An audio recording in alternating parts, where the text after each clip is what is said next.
काश आप जानते, एक ऐसा दिन जब सूर्य भी अपने घोड़ों को आराम देने के लिए रुकना चाहता है और उसी क्षण शुरू होता है खरमास, जब जीवन की सारी शुभ गतिविधियां थम जाती हैं। लेकिन यही दिन धनु संक्रांति आपके जीवन से कष्ट मिटाकर मनोकामनाएं पूरी भी कर सकता है। आखिर ऐसा क्यों?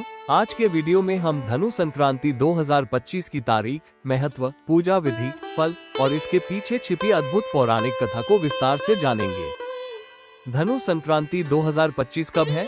16 दिसंबर 2025 को सूर्य धनु राशि में प्रवेश करेंगे, यानी इसी दिन शुरू होगा खरमास, जिसे मलमास भी कहा जाता है। सूर्य जब भी गुरु ग्रह की राशि धनु या मीन में प्रवेश करता है, तब से खरमास आरंभ मान लिया जाता है। खरमास में कौन से कार्य वर्जित होते हैं? खरमास लगते ही सभी प्रकार के शुभ और मांगलिक कार्य रोक दिए जाते हैं। विवाह संस्कार, नामकरण, गृह प्रवेश, अन्नप्राशन, कर्मछेदन, उपनयन, वास्तु पूजन, कोई भी नई शुरुआत, इस अवधि में भगवान विष्णु की उपासना अत्यंत फलदायी मानी जाती है। धनु संक्रांति का महत्व। धनु संक्रांति को अत्यंत पवित्र दिन माना गया है। इस दिन सूर्य दक्षिणायन से उत्तरी दिशा की ओर बढ़ने की यात्रा के निर्णायक चरण में होता है, जिससे मौसम में परिवर्तन आता है। महत्व इस प्रकार है, देश के कई हिस्सों में मौसम बदलने लगता है, ठंड और कोहरा बढ़ सकता है। इस दिन विधिवत पूजा करने से कष्ट दूर होते हैं, मनोकामनाएं पूरी होती हैं। भगवान विष्णु को प्रसन्न करने का श्रेष्ठ दिन। भूटान और नेपाल में इस दिन तारुल, जंगली आलू खाने की परंपरा भी है। धनु संक्रांति की पौराणिक कथा, खरमास कथा। ये कथा आपको जरूर सुननी चाहिए। यह न सिर्फ रोचक है बल्कि खरमास का रहस्य भी खोलती है। संस्कृत में गधे को खर कहा जाता है। कथा के अनुसार भगवान सूर्यदेव अपने 7 तेजस्वी घोड़ों पर सवार होकर संसार की परिक्रमा करते हैं। उन्हें कहीं रुकने की अनुमति नहीं, क्योंकि अगर वे रुक गए तो सृष्टि का क्रम रुक जाएगा। लेकिन घोड़े लगातार चलते चलते थक जाते हैं, भूखे, प्यासे और अत्यंत श्रांत। ये देखकर सूर्यदेव का हृदय पिघल जाता है।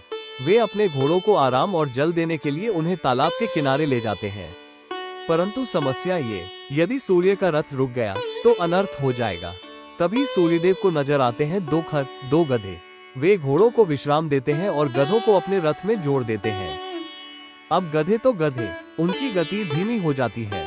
इस वजह से सूर्य रथ की चाल मंद हो जाती है। ये धीमी गति का एक पूरा मास बनता है, जो कहलाता है खरमास। जब तक घोड़े विश्राम कर लेते हैं, तब तक सूर्य धीमी गति से यात्रा पूरी कर लेते हैं। इसी प्रक्रिया को हर वर्ष 2 बार दोहराया जाता है, इसलिए ही इसे मलमास और खरमास कहा जाता है। धनु संक्रांति पूजा विधि। इस दिन भगवान सत्यनारायण और भगवान विष्णु की पूजा अत्यंत शुभ मानी गई है। पूजा विधि। प्रातः काल स्नान कर ले, व्रत एवं उपवास रखें। भगवान विष्णु की मूर्ति या चित्र को लकड़ी के पाट पर लाल पीला कपड़ा बिछाकर स्थापित करें।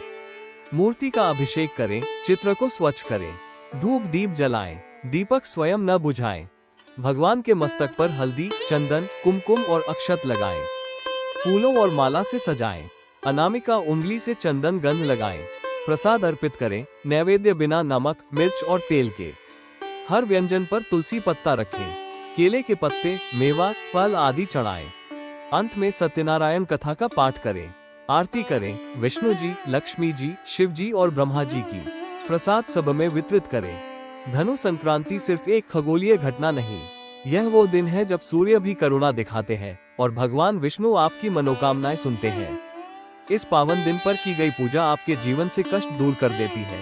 अगर आपको यह वीडियो अच्छा लगा तो लाइक करें, कमेंट में जय विष्णु भगवान लिखें और ऐसे ही ज्योतिष एवं धार्मिक ज्ञान के लिए चैनल को सब्सक्राइब करें।